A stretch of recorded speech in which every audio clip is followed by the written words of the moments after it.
ഒമ്പതാമത്തെ അവതരണം എത്തിയപ്പോൾ നിയമത്തിന് അതീതമാണ് കൃഷ്ണൻ. അതാണ് കൃഷ്ണ ലീല എന്ന് പറയുന്നത്. ലോകത്തിലെ ഏറ്റവും വലിയ സംഖ്യ 9ആണ്. സമുദ്രത്തിൽ എത്ര മണലുണ്ട്? 9. 9ആണ് പരിപൂർണമായ സംഖ്യ. അതുകൊണ്ടാണ് 9ാമത്തെ അവതാരമായത്. ഒരു കാര്യം നമ്മൾ പറയുന്നതിൻ്റെ അർത്ഥം മറ്റൊന്നാണ്. ഇതുകൊണ്ടാണ് ഏത് പുരാണമാണെങ്കിലും ക്ഷേത്രമാണെങ്കിലും സന്ദർശിക്കണമെങ്കിൽ ഗൈഡൻസ് ഉണ്ടാകണം. ഹരിദ്വാറിൽ ഒരു കുളത്തിൽ കുളിക്കാൻ ഇറങ്ങുമ്പോൾ കൂടെ വന്ന ഒരാൾ, ഞാൻ കുത്തിയ കുളത്തിലേ ഞാൻ കുളിക്കുള്ളൂ, അത് ഗുരുക്കന്മാർ പറഞ്ഞ് എന്നെ സ്വാധീനിച്ചിട്ടുണ്ടെന്ന്. കുറച്ച് കഴിഞ്ഞു ഞാൻ കുളിച്ച് കയറുമ്പോൾ ഇയാൾ കുളിക്കണം. താങ്കളല്ലേ പറഞ്ഞത് ഞാൻ കുത്തിയ കുളത്തിലേ കുളിക്കുള്ളൂ എന്ന്? അതെ. ദ്വാരകയിൽ നിൽക്കുമ്പോൾ അവളെ വലിയൊരു തർക്കം. കേരളത്തിൽ നിന്ന് വന്നവരാ. രാധയ്ക്ക് 7 വയസ്സ് കൂടുതൽ കൃഷ്ണനെ കണ്ട് ഇവരിങ്ങനെ 7 വയസ്സ് ഡേറ്റ് ഓഫ് ബർത്തിനെ ചൊല്ലിയിട്ട് കലഹിക്കുകയാണ്. ആദ്യമുണ്ടായത് ഒരു സൃഷ്ടി നടക്കുന്നതിൻ്റെ മുമ്പുള്ള ആ ഭാവത്തിൻ്റെ പേരാണ് ആരാധന. ഇൻ്റർവ്യൂ നടത്തുക എന്ന കാര്യത്തിലുള്ള ഒരു ആരാധന ഉണ്ടെങ്കിലേ ചോദ്യം ചോദിക്കാൻ പറ്റും. ആരാധനയുടെ ചുരുക്കമാണ് രാധിക, അതിൻ്റെ ചുരുക്കമാണ് രാധ.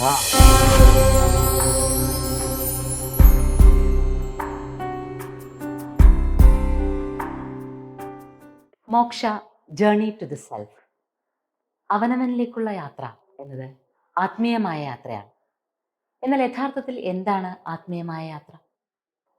ഭക്തിപുരസ്സരം നമ്മൾ ചെയ്യുന്ന ക്ഷേത്ര ദർശനമോ പാരായണമോ ജപമോ മാത്രമല്ല, ജീവിതമുടനീളം ആത്മീയമായ യാത്രയാണ് എന്നത് വെളിവാക്കുവാനാണ് മോക്ഷയുടെ യാത്രകളെല്ലാം തന്നെ.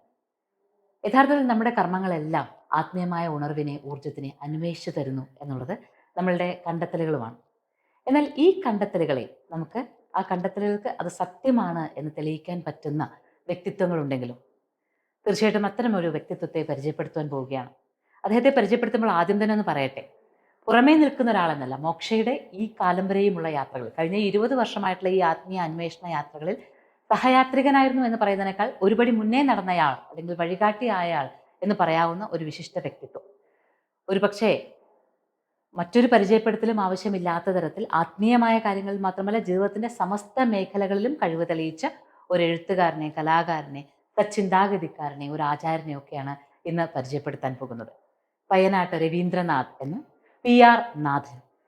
PR നാഥൻ്റെ പേര് കേൾക്കുമ്പോൾ തന്നെ നമുക്ക് പലതരത്തിലുള്ള, അതായത് അത് ചലച്ചിത്രവുമായി ബന്ധപ്പെട്ട്, അതുപോലെ തന്നെ ടെലിവിഷൻ മേഖലയുമായി ബന്ധപ്പെട്ട്, സത്സംഗങ്ങളുമായി ബന്ധപ്പെട്ട്, ആധ്യാത്മികമായ പരിപാടികളുമായി ബന്ധപ്പെട്ടൊക്കെ ഈ നാമം ഓർമ്മ വരാം. അപ്പോൾ അദ്ദേഹത്തെ നമുക്ക് പരിചയപ്പെടാം. നമസ്തേ. ഇപ്പോൾ പറഞ്ഞ പോലെ തന്നെ മോക്ഷയുടെ യാത്ര എന്നല്ല, മോക്ഷയുടെ നാമം അങ്ങനെ ഒരു പേര് വരുന്നത് പിന്നീടാണ്. എങ്കിലും യാത്ര തുടങ്ങിയിരിക്കുന്നത് വളരെ മുന്നെയാണ്. അപ്പോൾ അതിൻ്റെ തുടക്കകാലം തൊട്ട് അങ്ങേക്കറിയാം ഈ യാത്ര അങ്ങ് ഒപ്പമുണ്ടായിരുന്നു. അപ്പോൾ ആ ഒരു അനുഭവത്തിൻ്റെ വെളിച്ചത്തിൽ നിന്നുകൊണ്ട് നമ്മൾ രണ്ടാൾ സംസാരിക്കുമ്പോൾ ശരിക്കും ഇതൊരു ഇൻ്റർവ്യൂ എന്നോ അല്ലെങ്കിൽ ഒരു ഔപചാരികമായ സംഭാഷണം എന്നുള്ളതിനോടും അതിനും അപ്പുറത്ത് നമ്മളുടെ ഒരു അനുഭവ യാത്രകളാണ് ഇതിൽ കൂടുതലായും സംഭവിക്കുക. അപ്പോൾ ഞാനിപ്പോൾ പറഞ്ഞു, പയ്യനാട് രവീന്ദ്രനാഥ് എന്നതിൽ നിന്ന് PR നാഥൻ എന്നതിലേക്കുള്ള അങ്ങയുടെ സഞ്ചാരത്തിൽ നിന്ന് നമുക്ക് ശരിക്കും പറഞ്ഞു തുടങ്ങാം. 20 വർഷം മുമ്പ് ഒരു ചാനലിന് വേണ്ടി മോദിയാർ നടത്തിയ ഇൻ്റർവ്യൂ ഇപ്പോൾ സ്മരണയിൽ വരികയാണ്. അന്നത്തെ വിഷയം നോവല്, കഥ, സിനിമ തുടങ്ങിയ വിഷയങ്ങളായിരുന്നു. ഇന്ന് പറഞ്ഞു തുടങ്ങിയത് തന്നെ ആത്മീയ യാത്രകൾ എന്നാണ്. ആത്മീയ യാത്ര എന്ന് പെട്ടെന്ന് കേൾക്കുമ്പോൾ നമുക്ക് ഓർമ്മ വരിക എന്തൊക്കെയോ ഒരു ഭക്തിയാണ്. ശബരിമലയ്ക്ക് പോക്ക്, ഓരോരോ സ്ഥലങ്ങളിലേക്ക് പോവുകയും ആത്മീയത ജീവിതത്തിൽ നിന്ന് വേറിട്ട് ഒന്നാണെന്നൊരു ചിന്ത വരും. സ്പിരിറ്റ്, ആ സ്പിരിച്വൽ ജീവിതത്തിൻ്റെ ബേസ്മെൻ്റ് തന്നെ ആത്മീയമാണ്. എല്ലാ കാര്യത്തിൻ്റെയും അടിസ്ഥാനം ആത്മീയമാണ്. ഇത് ഗുരുനാഥന്മാർ എനിക്ക് പറഞ്ഞു തന്നു. അപ്പോൾ എൻ്റെ രചനകൾ, ഇപ്പോൾ 75ഓളം പുസ്തകങ്ങളുടെ ഒക്കെ ആത്മീയ യാത്രകൾ എന്ന് പറഞ്ഞാൽ ജീവിതാന്വേഷണം ആണ്. അങ്ങനെ കുറേ ഗുരുക്കന്മാർ പറഞ്ഞപ്പോൾ ജീവിതാന്വേഷണത്തിന് കുറച്ചും കൂടി ഒരു പ്യൂരിഫിക്കേഷൻ, ശുദ്ധീകരണം വന്നു. അതാണ് സംഭവിച്ചത്. ശരിക്കും ഞാനിപ്പോൾ പറഞ്ഞത് ജീവിതത്തിലുടനീളം നമ്മൾ ആത്മീയമായ യാത്രകൾ നടത്തുകയാണെന്ന് പറഞ്ഞതിന് പ്രധാന ഒരു കാരണമുണ്ട്. അങ്ങയുടെ തിരക്കഥകൾ, ഇപ്പോൾ കേളി എന്ന സിനിമയാണ്, ധ്വനി എന്ന സിനിമയാണ്, ഇതിലൊക്കെ മനുഷ്യൻ്റെ നന്മകളെയാണ് പറയുന്നത്. നമ്മൾ പറയുന്ന പോലെ തന്നെ ഋഗ്വേദം പറയുന്നത് മനോർഭവ, നീ ആദ്യം മനുഷ്യനായതിനു ശേഷം പിന്നീട് ആത്മീയതയെ അറിയാനാണ്. അപ്പോൾ ഇവിടെ നല്ല മനസ്സുകളെ, നല്ല മനുഷ്യ ജീവിതങ്ങളെ അതെങ്ങനെയാണ് നമുക്ക് ജീവിതത്തിൻ്റെ നന്മകളെ അറിയാൻ പറ്റുന്നത്, അല്ലെങ്കിൽ പരസ്പരം ഒത്തുചേരലുകളെ അറിയാൻ പറ്റുന്നത് എന്നൊക്കെയുള്ളതിൻ്റെ ഒരു ഒരു സംക്ഷിപ്ത രൂപമാണ് അങ്ങയുടെ എല്ലാ സിനിമകളുടെയും തിരക്കഥകൾ പരിശോധിച്ചു നോക്കിയാൽ. അവിടെയാണ് അങ്ങയിലെ ആ എഴുത്തുകാരനായിരുന്ന കാലം മുതലേയുള്ള ആത്മീയ അന്വേഷണം അല്ലെങ്കിൽ ആത്മീയ അന്വേഷണത്തിൻ്റെ പാതകളെ നമ്മൾ അറിയുന്നത്. അങ്ങനെ എഴുതുമ്പോൾ എന്തുകൊണ്ട് നമുക്കിപ്പോൾ പലപ്പോഴും സമൂഹം ആവശ്യപ്പെടുന്ന കഥകൾ, അല്ലെങ്കിൽ സമൂഹം ആവശ്യപ്പെടുന്നത്, സമൂഹം ജാഗരൂകമായി നോക്കിയിരിക്കുന്നത് മറ്റൊരാളുടെ കുറ്റങ്ങൾ അല്ലെങ്കിൽ മറ്റൊരാളുടെ തിന്മകൾ, മറ്റൊരാളുടെ ജീവിതത്തിൽ സംഭവിക്കാൻ പാടില്ലാത്ത സംഭവിക്കുന്നത് എന്ത് എന്നൊക്കെ അറിയാനാണ്. എവിടെ നിന്നാണ് അങ്ങ് ആ കാലം മുതൽ അങ്ങ് എഴുതുമ്പോൾ ഇതിൽ മനുഷ്യജീവിതത്തിൻ്റെ നന്മകളെക്കുറിച്ച് തന്നെയാണ് പാടിക്കൊണ്ടേയിരിക്കുന്നത്? ഇതിനുള്ള പ്രചോദനം അല്ലെങ്കിൽ ഇതിൻ്റെ തോന്നലുകൾ എവിടെ നിന്നാണ് തുടങ്ങുന്നത്? ഏതൊരു വരി പറയുന്നതും ചിന്തിക്കുന്നതും പോസിറ്റീവ് ആകണം. പോസിറ്റീവായ രീതിയിൽ മനുഷ്യ മനസ്സിനെ നയിക്കുകയായിരിക്കണം നമ്മളുടെ കർത്തവ്യം. പല ടെൻഷനും ദുഃഖമൊക്കെ ആയിട്ട് വരുന്നവർ എന്ത് ചെയ്യാൻ പോകണമെന്ന് പറയുമ്പോൾ ഇന്ന രീതിയിൽ ഞാൻ പ്രവർത്തിക്കും എന്ന് പറയുമ്പോൾ ഞാൻ ചോദിക്കും, അങ്ങനെയൊക്കെ പ്രവർത്തിച്ചാൽ സംതൃപ്തി കൂടുമെന്ന് വിചാരിക്കുന്നുണ്ടോ? നിങ്ങൾ ഇങ്ങനെയൊക്കെ പറയുകയും പ്രവർത്തിക്കുകയും ചെയ്താൽ ഇപ്പം ഉണ്ടാകുന്ന മനഃശാന്തി കൂടുകയാണോ കുറയുകയാണോ ചെയ്യുക? കുറയുകയാണ് ചെയ്യുക. എങ്കിൽ പിന്നെ അത് ചെയ്യാതിരിക്കല്ല അത്. അപ്പോൾ ഒരു രചന കൊണ്ട് നമ്മൾ എന്തെഴുതുമ്പോഴും അത് പോസിറ്റീവ് ആയ രീതിയിൽ ചിന്തിപ്പിക്കണം. അതിൽ ദുഷ്ടകഥാപാത്രം ഉണ്ടാവരുത് എന്നല്ല പറയണതിൻ്റെ അർത്ഥം. രാമായണം ഭാരതം എന്നുള്ളതൊക്കെ നമുക്കതിന് മാതൃകയാണ്. യഥാർത്ഥത്തിൽ അഭിമുഖം എന്ന വാക്ക് വന്നല്ലോ. ദൈവത്തോട് അഭിമുഖമായി സംസാരിക്കലാണ് അഭിമുഖം. ഞാൻ സംസാരിക്കുന്നത് മോചിതയോടല്ല, പരാശക്തിയോട്. അഭിനയം എന്ന് പറഞ്ഞാൽ ശ്രോതാവിനെ പരാശക്തിയിലേക്ക് നയിക്കുന്നതിൻ്റെ പേരാണ് അഭിനയം. അപ്പം യഥാർത്ഥത്തിൽ നമ്മളുടെ വാക്കുകൾ വന്നതുവരെ പോസിറ്റീവായതിനാൽ കഥയിൽ ചിരിപ്പിക്കണം, ചിന്തിപ്പിക്കണം, ജീവിതത്തെ കൈകാര്യം ചെയ്യണം. എല്ലാ കഥകളിലും ഒരു സൗന്ദര്യവർദ്ധന ഉണ്ടാവുമല്ലോ. ഏത് കഥ എടുത്താലും ഇതുവരെ ഉള്ള കഥാപാത്രങ്ങൾക്ക് ഏറ്റവും സൗന്ദര്യമുള്ളത് സീതയ്ക്കായതുകൊണ്ടാണ് രാവണൻ തട്ടിക്കൊണ്ടുപോയത് എങ്കിൽ ഒരു വരി പോലും സൗന്ദര്യവർദ്ധനമില്ല. അത് ശ്രദ്ധിച്ചിട്ടില്ല. ഒരു വരി സീതയെ പറ്റി വർണ്ണിച്ചിട്ടില്ല. കാരണം ലക്ഷ്യമതല്ലല്ലോ. ഇതുപോലെ വലിയൊരു ലക്ഷ്യത്തിൽ കൈകാര്യം ചെയ്യുമ്പോൾ ദീർഘകാലം അത് നിലനിൽക്കുന്നതിൻ്റെ ഉദാഹരണമാണ് ഇത്തരം പുസ്തകങ്ങളൊക്കെ. പുതിയ എഡിഷൻ വരും. തൽക്കാലം വളരെ പെട്ടെന്നൊരു ഉയർച്ച അതിന് ഉണ്ടാകുകയും അതിന് ജീവിതത്തിൽ ഏറ്റവും പ്രധാനപ്പെട്ട കാര്യം ചെറുപ്പക്കാരെ പോലെ ഗൈഡൻസ്. ആ ഗൈഡൻസ് തക്ക സമയത്ത് 24 വയസ്സിൽ തന്നെ ഗൈഡൻസ് കിട്ടുമ്പോഴാണ് മുഖം ആരെങ്കിലും ഇരുന്നത്. ഇവിടുന്നാണ് ഗൈഡൻസ് അതെന്നായിരിക്കും ചോദിച്ചത്. വ്യത്യസ്ത പശ്ചാത്തലത്തിൽ നോവലും കഥ എഴുതിക്കൊണ്ടിരിക്കുമ്പോൾ ഒരു ആശ്രമ പശ്ചാത്തലത്തിൽ ഒരു നോവൽ എഴുതാൻ നിശ്ചയിച്ചു. ആശ്രമം എന്ന് പറഞ്ഞാൽ അന്നത്തെ പ്രസിദ്ധീകരണങ്ങളൊക്കെ മയക്കുമരുന്ന് വ്യാപാരം എന്നൊക്കെയാണ് വരുന്നത്. സിനിമയിലും അങ്ങനെ എഴുതി. അങ്ങനെയാണ് കന്യാകുമാരിയിൽ ജ്ഞാനാനന്ദ സരസ്വതി സ്വാമികളുടെ ആശ്രമത്തിൽ ഞാൻ പോകും. ഞാൻ പട്ടാമ്പി സ്വദേശിയാണ്. അന്ന് തിരുവനന്തപുരത്ത് തോടമുണ്ടായിരുന്നു ഉദ്യോഗം. അപ്പൊ അവിടെ ചെല്ലുമ്പോൾ തന്നെ ആശ്രമം നമ്മൾ ഇങ്ങനെയാണ്, സന്യാസവാസം കിട്ടിയത് ഇങ്ങനെയാണ്, എനിക്കൊരു ധാരണ ഉള്ളിൽ. എന്നെ പരിചയമുണ്ടോ എന്ന് വെറുതെ ഞാൻ ചോദിച്ചു. മലയാള നാട് ആഴ്ചപ്പോയിക്കുന്ന മുഖേഷായിട്ട് എന്നെ വന്നിട്ടുണ്ട്, ഒരു കഥയായിട്ട് വന്നത്. ആ അഹങ്കാരം കൊണ്ട് ചോദിച്ചാൽ പരിചയം ഉണ്ടോന്ന്. അപ്പൊ എങ്ങനെ സ്വാമി പരിചയം? ജന്മജന്മാന്തരമായിട്ട് നമ്മൾ പരിചയമുണ്ട്. അവിടുന്ന് ഇരിക്കാൻ പറഞ്ഞ് ഇതിനു മുമ്പും ജന്മമുണ്ടായി. അങ്ങനെ ചിത്രകേതു എന്നോട് രാജാവിന്റെ കഥ തന്നു. ഏകപുത്രൻ മരിച്ചുപോയി, ഏറ്റവും ദുഃഖത്തിലെത്തി. മഹർഷിമാരെ ആത്മാവിനെ കാണിച്ചു കൊടുത്തു. മോനെ വിളിച്ചപ്പോ ഏത് ജന്മത്തിലെ അർത്ഥം വിളിച്ചു. അനവധി ജന്മം. ഈ നടനും നടിയും നിങ്ങളുടെ ഭാര്യയായിട്ട് അഭിനയിച്ചിട്ടുണ്ടെന്ന് പറഞ്ഞാൽ ഏത് സിനിമയിലും ചോദിക്കില്ലേ? ഈ ഒരു വരി നമുക്ക് സ്വാധീനിച്ചു. ഭാഗവതം വായിച്ചിട്ടുണ്ടോ? അന്ന് രാത്രി അവൾ താമസിക്കുന്ന ചില കാര്യങ്ങളും ഏത് കാര്യവും നന്മയിലേക്കാവണം. നോവലായാലും പുസ്തകമാണെങ്കിലും കിട്ടിയ ജീവിതത്തിനെ വേണ്ടുന്ന രീതിയിൽ ഉപയോഗിക്കുക.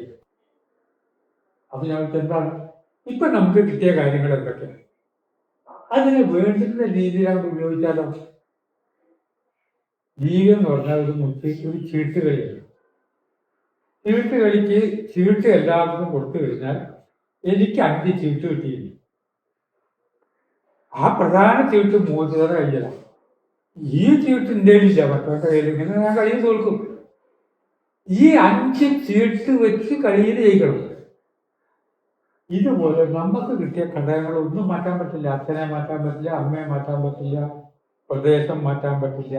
ഇപ്പോഴത്തെ എന്ത് ആ 5 ചീട്ട് വെച്ച് കളിക്കണം എന്നുള്ള വലിയ സ്വാധീനിക്കുകയും പിന്നീട് വിവാഹം കഴിച്ചു, മക്കളുണ്ടായില്ല. ഉണ്ടാവുന്ന വിചാരിച്ച് എന്തോ ഉണ്ടായില്ല. അപ്പൊ അത് തടസ്സമാണെന്ന് പറയാം. അതേ സമയത്ത് അതുകൊണ്ട് ചില പ്രയോജനങ്ങളും ഉണ്ടാവില്ല. ഏത് കാര്യത്തിനും പ്രയോജനമില്ലേ. ജയിലിൽ കൊണ്ടേ പിടിച്ചിട്ടു, അവിടെ നിന്ന് പുസ്തകം എഴുതിയില്ലേ. എല്ലാവരും പുസ്തകം എഴുതില്ല, പക്ഷെ വേറൊരാൾക്ക് വേറെ കാര്യം ചെയ്യാമല്ലോ. ഏത് പ്രതികൂല സാഹചര്യത്തിൽ അനുകൂലാക്കാം. ഒരാൾ പരിഹസിച്ച് പഴത്തോലും കയ്യിലുണ്ട്, അത് അയാളുടെ മുഖത്തേക്ക് എറിഞ്ഞിട്ട് പോലീസ് കേട്ടാക്കാം. അതിന് പകരം ഞാൻ ചിരിച്ചിട്ട് ഇത് പശുവിന് കൊടുത്തു. പശുവിന് ഇഷ്ടമായി, ഒറ്റ ദിവസം പാടില്ലായിരുന്നു. അപ്പൊ കിട്ടിയ സാഹചര്യത്തിന് മക്കളില്ലാവുന്നത് എനിക്ക് മാത്രം ചെയ്യാവുന്ന കാര്യം എന്താണ്? ഞാനും ഭാര്യയും കൂടി നൂറുകണക്കിൽ യാത്രകൾ ഭാരതത്തിലും യാത്ര ചെയ്യും. ചില ഗുരുക്കന്മാർ പറഞ്ഞു ചില കാര്യങ്ങളിൽ നാം സ്പെഷ്യലൈസ് ചെയ്യാം. അപ്പോൾ എന്താ ഉദ്ദേശിക്കുന്നത്? ഒരാളെ ചൂണ്ടിക്കാണിച്ചുകൊണ്ട് അയാളുടെ പ്രത്യേകതയാണ് ഈ മരത്തിന്റെ തോല് പൊളിക്കുന്ന കാര്യത്തിൽ സ്പെഷ്യലൈസ്. മരത്തിന് തോല് പൊളിക്കേണ്ട കാര്യമൊന്നുമില്ലെങ്കിൽ അയാളെ ഒന്നിനും പറ്റൂല. ഇതുപോലെ നാം ഒരു കാര്യത്തിൽ സ്പെഷ്യലൈസ് ചെയ്യാം. അങ്ങനെ കന്യാകുമാരിയിൽ ഇങ്ങനെ നടന്നിട്ട് സമുദ്രതീരത്ത് നടക്കുന്ന ആൾക്ക് എൻ്റെ ജീവിതം എന്തിലേക്ക് സ്പെഷ്യലൈസ് ചെയ്യാനാണ് നല്ലതെന്ന്. പിറ്റേ ദിവസം ജ്ഞാനാനന്ദ സരസ്വതി സ്വാമികളുണ്ട്, വേറെ 2-3 സന്യാസി, സാധിശീലം പരമേശ്വരൻ പിള്ള പിന്നീട് സന്യാസിയാണ്. താൻ ഇത് പറഞ്ഞില്ലേ, ഞാനൊരു കാര്യം ചെയ്യാവുന്നതാണ്. കന്യാകുമാരി മുതൽ ഹിമാലയം വരെയുള്ള ഭാരതത്തെക്കുറിച്ച് പരമാവധി പഠിക്കുക. ഒരു ജന്മം കൊണ്ട് ഇപ്പൊ പഠിച്ചെടുക്കുക. വേദങ്ങള്, ഉപനിഷത്തുകൾ, ഇവിടുത്തെ ശാസ്ത്രങ്ങള്, പക്ഷിശാസ്ത്രം, ജ്യോതിഷം, പലതരം ചികിത്സകള്, പ്രകൃതി ചികിത്സ, ഇവിടുത്തെ വൃക്ഷങ്ങള്, പർവ്വതങ്ങള്, ഓരോന്നിന്റെ പ്രത്യേകത, അതിനെ സ്പെഷ്യലൈസ് ചെയ്തിട്ടൊരു ജീവിതത്തിലേക്ക് മാറുകയാണെന്ന് വിചാരിക്കും. നോവലും കഥയും എഴുതിക്കൊണ്ടിരുന്നു. അതിന്റെ പ്രതിഫലം പറ്റി അന്ന് പ്രേമസീറിന്റെ അവസാനത്തെ സിനിമയൊക്കെ ധ്വനി ഞാൻ എഴുതി. നസീറിന്റെ അവസാനത്തെ കഥാപാത്രം ഏതാണെന്ന് ഞാനാണ് വിവരിച്ചത്. ഞാൻ അങ്ങനെ സ്പെഷ്യലൈസ് ചെയ്യുന്ന കാര്യമാണ് എന്നൊക്കെ പറഞ്ഞിട്ട് ഞാൻ അദ്ദേഹത്തോട് പറഞ്ഞു. അവസാനത്തെ കഥാപാത്രം കേരള വരെയാണ്. എല്ലാത്തിൻ്റെയും ബേസ് ഒളിപ്പിച്ചു വെച്ചൊരു രഹസ്യമുണ്ട്. താങ്കളുടെ കഥാപാത്രം ഏതാ അറിയും? അപ്പൊ എല്ലാ കഥാപാത്രവും വ്യത്യസ്തമാണല്ലോ. ഇപ്പൊ പിയാനാഥൻ പറഞ്ഞു വേറെ കഥാപാത്രമല്ല. എല്ലാത്തിൻ്റെയും ബേസ് ഭാരതത്തിലെ എല്ലാ കഥാപാത്രവും കൃഷ്ണനാണ്. ഇത് തോപ്പിൽ ബാസിയോട് ഞാൻ പറഞ്ഞപ്പോൾ അങ്ങനെയാണല്ലേ.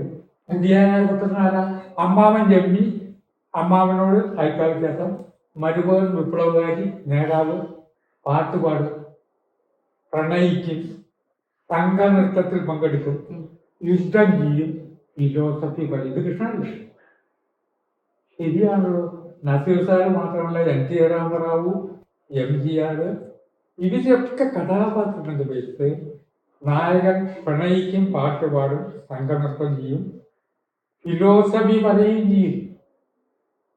ഈ കഥാപാത്രത്തിൽ നിന്ന് മോചനം നമുക്ക് ഉണ്ടായിട്ടില്ല. ശരിയാണ്, അങ്ങനെ പറയാം. അങ്ങനെ പറയാനല്ലോ സർ, അങ്ങനെയാണ്.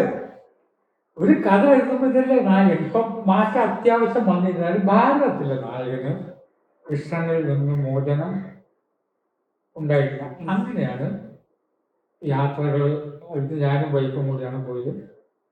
എത്രയോ യാത്രകളിൽ പോകുമ്പോൾ ആ സ്ഥലത്തിൻ്റെ പ്രത്യേകതയും നമ്മളും തമ്മിലുള്ള ബന്ധം ആദ്യം വ്യക്തമായി പഠിക്കണം. സാർ ഇപ്പോൾ ഇത്രയും പറഞ്ഞതെന്ന് രസകരമായിട്ടൊരു ചോദ്യം ചോദിച്ചോട്ടെ.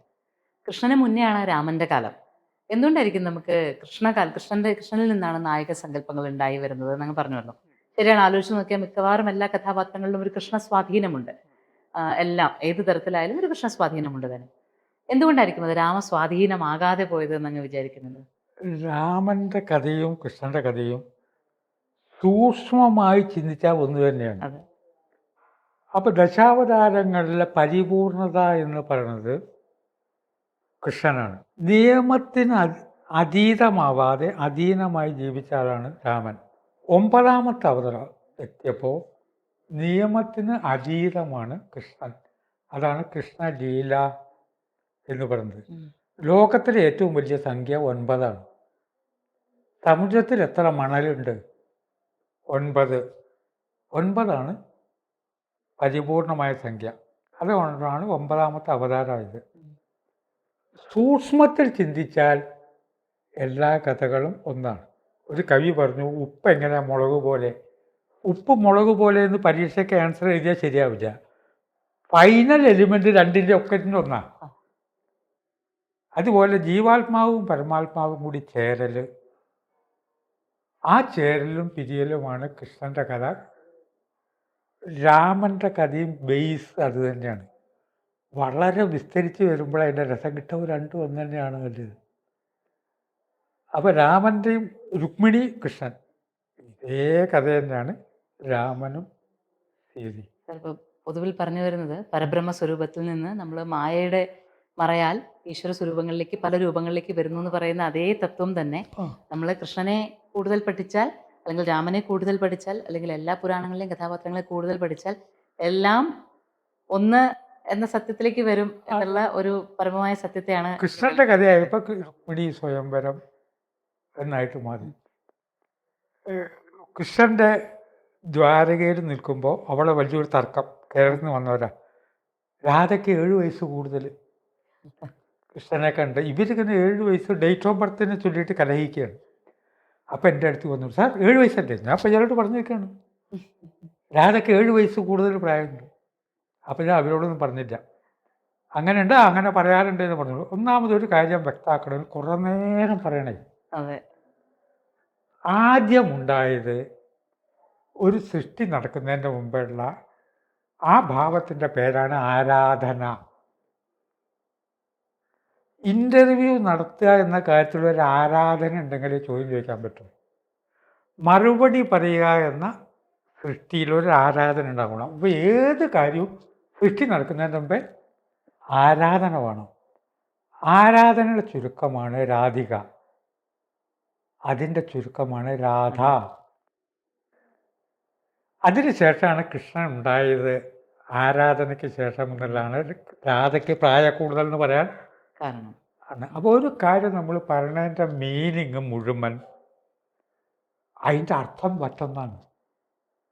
ഇതുകൊണ്ടാണ് ഏത് പുരാണമാണെങ്കിലും ക്ഷേത്രമാണെങ്കിലും സന്ദർശിക്കണമെങ്കിൽ ഗൈഡൻസ് ഉണ്ടാകണം. ഹരിദ്വാറിൽ ഒരു കുളത്തിൽ കുളിക്കാൻ ഇറങ്ങുമ്പോൾ കൂടെ വന്ന ഒരാൾ ഇറങ്ങല്ലേ നിൽക്കാൻ, ഞാൻ കുത്തിയ കുളത്തിൽ ഞാൻ കുളിക്കുള്ളൂ. അത് ഗുരുക്കന്മാർ പറഞ്ഞ് എന്നെ സ്വാധീനിച്ചിട്ടുണ്ടെന്ന്. നമുക്കൊക്കെ ഒന്ന് കുളിക്കാൻ ഒരു കുളം കുളിക്കാറുണ്ടോ? ഇല്ല. ഇയാളിപ്പോൾ എന്താ അവനോ കുത്തിയ കുളമാവണം. കുറച്ച് കഴിഞ്ഞു ഞാൻ കുളിച്ച് കയറുമ്പോൾ ഇയാൾ കുളിക്കണം. താങ്കളല്ലേ പറഞ്ഞത് ഞാൻ കുത്തിയ കുളത്തിലേ കുളിക്കുള്ളൂ എന്ന്? അതെ. ഒരാൾ കുത്തിയ കുളത്തെ കുറേ പേരെ ചേർത്തിട്ടാണല്ലോ കുത്തുക. നമ്മൾ സഹായിക്കുമല്ലോ. നമ്മൾ സഹായിക്കുകയും ചെയ്തു, പൈസ മുടക്കുകയും ചെയ്തു. 10-50 ആൾ കൂടി കുളം കുത്തി. ഞാൻ ഇവിടെ വന്ന് കുളിക്കണതിന് മുമ്പേ കുറച്ച് വേസ്റ്റ് പുറത്തേക്ക് എടുത്ത് കളഞ്ഞു, കുറച്ച് മണ്ണ് കോരി പുറത്തേക്ക് ഇട്ടു. അപ്പം ഞാനും കുത്തി. ഞാനിതിൻ്റെ ഒരു ഭാഗമാണ്. അതെന്നെ സ്വാധീനിച്ചു. പിന്നീട് ഞാൻ കുത്തിയ കുളത്തിൽ ഞാൻ കുളിക്കുള്ളൂ. എന്തെങ്കിലും ഒരു 2 എടുത്തിട്ട് പുറത്തേക്കാർ വിടും. അപ്പോൾ ഓരോന്നിൻ്റെ പിന്നിലും വലിയൊരു അർത്ഥതലം ഉണ്ട്. ഇതുകൊണ്ടാണ് രാമകഥ എന്നല്ല പറയുക, രാമലീല, കൃഷ്ണൻ്റെ ലീല എന്നാണ് പറയുക. ആ ലീല എന്ന് മനസ്സിലാക്കാതെ വന്നാലുള്ള അബദ്ധം എന്താണെന്ന് വെച്ചാൽ ഈ കഥയെ കയറി പിടിക്കും. കുട്ടിയായിരിക്കുമ്പോൾ തൃണാവർത്തൻ എന്നൊരു അസുരൻ വന്നു, ഇങ്ങനെ ചുഴറ്റി കൃഷ്ണനെ മേപ്പെട്ട് കൊണ്ടുപോയി ആ അസുരനെ കൊന്നു. ആ കുട്ടി ഒരു അസുരനെ കൊന്നതിന് നമ്മളെന്ത് വേണം? കൃഷ്ണൻ്റെ കാലം കഴിഞ്ഞിട്ട് 3000 കൊല്ലം കഴിഞ്ഞു. ആ അസുരനെ നിഗ്രഹിച്ചതിന് നമ്മളെന്ത് വേണം? നമ്മുടെ കഥയാണിതൊക്കെ. തൃണം എന്ന് പറഞ്ഞാൽ പുല്ല്. പുല്ലുപോലെ നിസ്സാരമായ കാര്യങ്ങളെ സീരിയസ് ആയി കരുതി അത് എന്നെ ഇട്ട് കറക്കി ഉയർത്തുക. ഒരു നിസ്സാര കാര്യം 40 കൊല്ലമായിട്ട് സിവിൽ കേസ് നടത്തുക, സുപ്രീം കോടതി വരെ പോയി, അവിടെയും തോറ്റു. മക്കൾ വലിയ അച്ഛൻ 40 കൊല്ലമായിട്ട് ജനിച്ച കാലം മുതൽക്കേ കേസ് നടത്തുകയാണല്ലോ, ഇനി ഈശ്വരൻ നോക്കിക്കോളും. ഈശ്വരനോട് ആദ്യം പറയാൻ പാടില്ലേ? ഈ തൃണാവർത്തനാണ് നിസ്സാര കാര്യങ്ങളെ നമ്മൾ ഉയർത്തി പൊന്തിക്കുന്ന, അവനെ നിഗ്രഹിക്കണം എന്ന് കൃഷ്ണൻ കാണിച്ചു തരികയാണ്. ഇത് മനസ്സിലായില്ലെങ്കിൽ കൃഷ്ണകഥ വായിക്കേ വേണ്ട.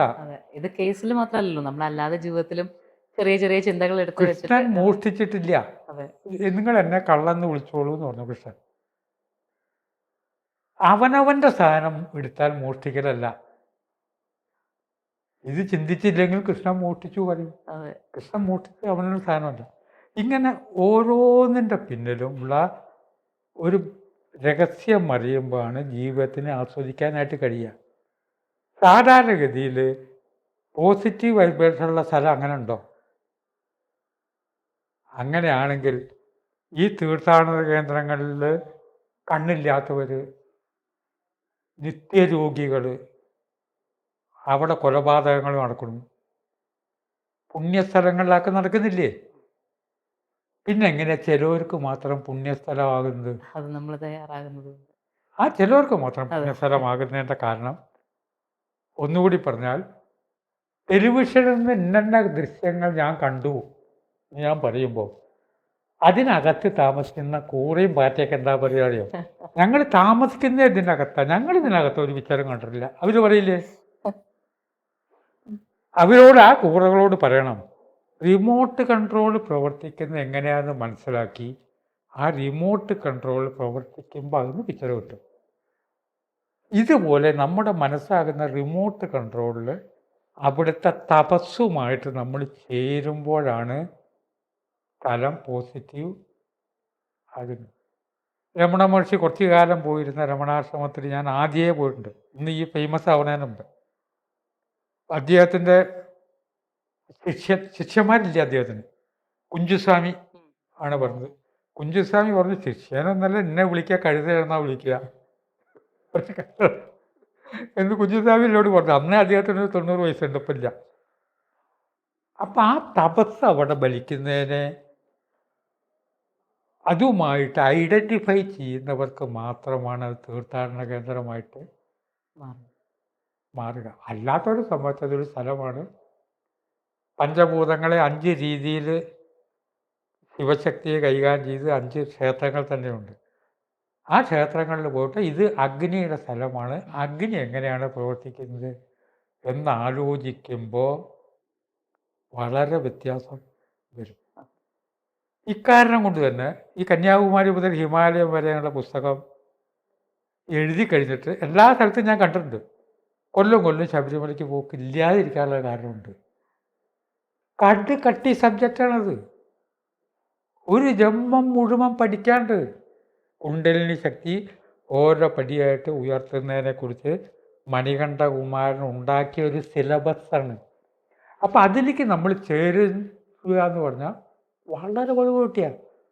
ഒരു 10-12 ഭക്തന്മാർ പഠിച്ചിട്ടുണ്ടാവും. ഇപ്പോൾ എൻജിനീയറിങ്ങിനെ സംബന്ധിച്ച ഒരു വലിയൊരു പുസ്തകമുണ്ട്, ഇപ്പോൾ നമ്മൾ വായിച്ചാൽ തീരില്ല. കാരണം ഇനിയിപ്പോൾ അതിലേക്ക് നമ്മൾ കടന്നിട്ടില്ല. അതേസമയത്ത് ഇന്ന് രാവിലെ 1000 പേജിലൊരു പുസ്തകം വായിച്ചു, രാവിലെ എണീറ്റ ഉടനെ. അതിൻ്റെ കാരണം എൻ്റെ വിഷയമാണ്. അപ്പം നമ്മളുടെ ഒരു വിഷയമായിട്ട് നമ്മളൊരു ദേവതയെ തിരഞ്ഞെടുത്താൽ തീർത്ഥാടനം കൊണ്ട് രോഗം മാറ്റാൻ, ഈ നമ്മുടെ ചുറ്റും നിൽക്കുന്ന വൃക്ഷങ്ങളും ചെടികളും വരെ ഓരോ ദേവതയെ പ്രാർത്ഥിച്ചുകൊണ്ട് നിൽക്കുന്നവർ. ഒരു വ്യക്തിയുടെ മഹത്വം ആ വ്യക്തി എന്തിനെക്കുറിച്ച് ചിന്തിക്കുന്നു എന്നാണ്. നമ്മുടെ ചുറ്റുമുള്ള സസ്യങ്ങളെക്കുറിച്ചോ വൃക്ഷങ്ങളെക്കുറിച്ചോ കൂടി പറഞ്ഞാൽ വൃക്ഷതാപസർ എന്നാണ് വാക്ക് കേട്ടോ. വൃക്ഷതാപസർ എന്തിനോ ചൊല്ലി തപസ് ചെയ്യണവർ. ആ ദേവത ഏതാണെന്നറിയണം. അത് മനസ്സിലാക്കിയാൽ അവരുടെ ഔഷധമൂല്യം നമുക്ക് കിട്ടും. അത് ഓരോന്നും ഇപ്പോൾ പറഞ്ഞാൽ ആ വൃക്ഷത്തിലേക്കായിട്ട് കടന്നാൽ വൃക്ഷങ്ങളെന്ത്, ചെടികളെന്ത്, പ്ലാവ് അതിൻ്റെ ദേവതയാണ് സദ്യപ്രസാദിനി. സദ്യ എന്ന് പറഞ്ഞാൽ അറ്റ് പ്രസൻറ്റ്, ഉടനെ നല്ല അർത്ഥം. ചോറുണ്ടാക്കി വെച്ചാൽ ഞങ്ങൾ കഴിച്ചോളൂ, ഇതാണ് സദ്യ. ഏത് സമയത്തും നമ്മുടെ ഹൃദയമിടിപ്പിനെ ശരിയല്ലേ ശരിയല്ലേ നോക്കുന്ന പരാശക്തിയുടെ ആ ഭാവമാണ് സദ്യപ്രസാദിനി. സദ്യപ്രസാദിനിക്ക് ഉറങ്ങാൻ പറ്റില്ല. കാരണം ഉറങ്ങിയാൽ നമ്മൾ ഉറങ്ങുമ്പോൾ സദ്യപ്രസാദിനി ഉറങ്ങിയാൽ ആൾ മരിച്ചു പോവില്ലേ. അതുകൊണ്ടാണ് പ്ലാവിൻ്റെ ഇല മാത്രം ഉറങ്ങാതിരിക്കുന്നത്. പ്ലാവിൻ്റെ ഇല ഉറങ്ങില്ല, ബാക്കിയൊക്കെ ഉറങ്ങും. അവരുടെ ദേവത വേറെയാണ്. ഇപ്പുറത്ത് വേറെ എടുത്താൽ എരുക്ക്, അതിൻ്റെ ദേവത സൂര്യനാണ്, അഗ്നിയാണ്. അർക്കൻ എന്ന പദത്തിൽ നിന്നാണ് എരുക്ക് എന്നുണ്ടായത്. അതുകൊണ്ടാണ് എരുക്കിൻ്റെ പുഷ്പങ്ങൾ ശിവന് മാലയായിട്ട് കാണുന്നത്. ഇങ്ങനെ ഓരോ ചെടി എടുത്തിരുന്നാലും വളരെ വലിയൊരു പ്രാർത്ഥന എൻ്റെ പിള്ളേർ. എൻ്റെ വീട്ടിലെ വൃക്ഷങ്ങളോട് ഞാൻ സംസാരിക്കും. എനിക്ക് ഏറ്റവും ആരാധന കറ്റാർവാഴയോടാണ്. ഞാൻ രാവിലെ എണീറ്റ് കറ്റാർവാഴ എടുത്ത് പോയിട്ട് കുശലം ചോദിക്കും. അയൽവാസികൾ അയാൾക്ക് ഭ്രാന്തുണ്ട് എന്നൊക്കെ പറയും. അവർക്കൊരു കുശലം ചോദിച്ചാൽ എന്ത് ഇഷ്ടമറിയോ. എല്ലാവരും നെവർ മൈൻഡായിട്ട് പോവാണ്. വൃക്ഷങ്ങളിലെ മൂകാംബിയിലെ വൃക്ഷങ്ങളോടൊക്കെ വർത്താനം പറഞ്ഞാൽ എന്തൊക്കെയുണ്ട് അമ്മാമ്മ വർത്താനം. അവർക്ക് വലിയ ഇഷ്ടമാണ്. അവർ നമുക്ക് കാറ്റ് തരും. വൃക്ഷങ്ങളോട് സംസാരിക്കുന്ന ഒരാൾ ചെന്നപ്പോൾ പ്രവേശനമില്ലാത്തൊരു സ്ഥലം, അവിടെ ഒരു മരമുണ്ട്. ആ മരത്തിൻ്റെ മുകളിൽ ഒരു പുഷ്പം കിട്ടിയ വലിയ ആഗ്രഹം.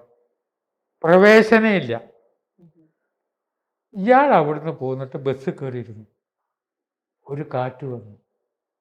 ആ കാറ്റിൽ ആ വൃക്ഷം ഇളകിയിട്ട് ആ പുഷ്പം അതിൻ്റെ ഡോറിലൂടെ വന്ന് ഇയാളുടെ മടിയിൽ വന്ന് വീണു. ഇത്ര ഇഷ്ടമാണ് ചെടികൾക്ക്. അല്ല കറ്റാർവാഴയൊക്കെ ഉണ്ടെങ്കിൽ, കറ്റാർവാഴയെ പറ്റി പറയുമ്പോഴേക്കും ഞാൻ വാചാലനാവും. 52 പെൺമക്കളാണ് കറ്റാർവാഴ. നമുക്ക് ഓരോ രോഗവും വരില്ല. കറ്റാർവാഴയ്ക്ക് 52 പെൺമക്കളുണ്ട്. അല്ല 52 പെൺമക്കൾ തൈ നട്ടിട്ടുണ്ടെന്ന് അർത്ഥം. മക്കളെ സുഖമല്ലേ ചോദിക്കുക. അവർക്ക് വെള്ളം വരെ ഒഴിച്ചു കൊടുക്കണം എന്നില്ല. അവർക്ക് മരുഭൂമിയിൽ കൂടെ പോകുന്ന പക്ഷികൾക്ക് ദാഹം വരും. കറ്റാറ വെള്ളം താഴോട്ട് വന്നാൽ ആര് ബുദ്ധി പറഞ്ഞു കൊടുത്തു? സൂചി കൊണ്ട് കുത്തി ഇവരെടുക്കാൻ അതിൻ്റെ ജെല്ല്. വെറും വയറ്റ് കഴിച്ചാൽ മാറാത്ത അസുഖം ഇല്ല. ഏത് അസുഖവും മാറും. ഇന്ന് നമ്മുടെ അസുഖങ്ങൾ ഇങ്ങനെ ഉണ്ടായിക്കൊണ്ടിരിക്കുകയാണ്. സോപ്പ് തേച്ചാൽ തന്നെ അസുഖം ഉണ്ടാവും. ഞാൻ 13 വയസ്സിന് ശേഷം സോപ്പ് തേച്ചിട്ടില്ല. ഒരു കുഴപ്പമില്ല തേക്കാതിരുന്നുകൊണ്ട്. അപ്പം ഈ ചെടികൾ, വൃക്ഷങ്ങൾ അവിടുത്തെ ദേവത. ആ ദേവതയുടെ പ്രത്യേകത എന്താണ്? ഒരു ക്ഷേത്രത്തിൽ കല്യാണം നടത്താൻ പാടില്ല. അവിടെ വെച്ച് കല്യാണത്തിന് ദൈവം എതിരോ അതല്ല അതിൻ്റെ അർത്ഥം. കോടതി ആരുടെയാ? ഇന്ത്യ ഗവൺമെൻറ്റിൻ്റെ. അപ്പോൾ കോടതിയിലേക്ക് ചെറിയ കുട്ടിയും കൊണ്ട് വന്നാൽ ജഡ്ജി പറയില്ലേ? കുട്ടിയെ പുറത്ത് കൊണ്ടുപോകാൻ പറയില്ലേ? ജഡ്ജി കുട്ടിയും കൊണ്ട് മടിയിൽ വെച്ചിട്ടല്ല ജഡ്ജി ഇരിക്കണം. അത് കോടതിയല്ലേ? ഇതുപോലെ ഓരോ ദേവതയ്ക്കും ഓരോന്നാണ്. വിവാഹം നടത്താൻ പാടില്ലാത്ത അമ്പലം ഉണ്ട്. ബ്രാഹ്മണർക്ക് പ്രവേശനമില്ലാത്ത ക്ഷേത്രമുണ്ട്. വളരെ ശ്രദ്ധിക്കണം. ബ്രാഹ്മണർക്ക് പ്രവേശനം. അതിന് കാരണം കേട്ടോ, ആ ദേവത അങ്ങനെയാണ്. രാജ്യം ഭരിക്കുന്ന രാജാവാണ്. രാജാവിന് പ്രവേശനമില്ലാത്ത ആ ദേവത അങ്ങനെയാണെന്നുള്ള അർത്ഥം. നമ്മൾ പോലീസ് സ്റ്റേഷൻ, കോടതി എന്നൊക്കെ പറയുന്നത് പോലെ ആണ് ഇത്. അപ്പം ഈ ഭാരതത്തിലെ വൃക്ഷങ്ങൾ, ചെടികൾ, ഇവിടുത്തെ നദികൾ, ഇത് മുഴുവൻ ഈ കൾച്ചറാകെ നമ്മുടെ ബോഡിയെ അനാറ്റമിയായിട്ട് സങ്കല്പിക്കുക. അനാറ്റമി എന്ന് പറഞ്ഞാൽ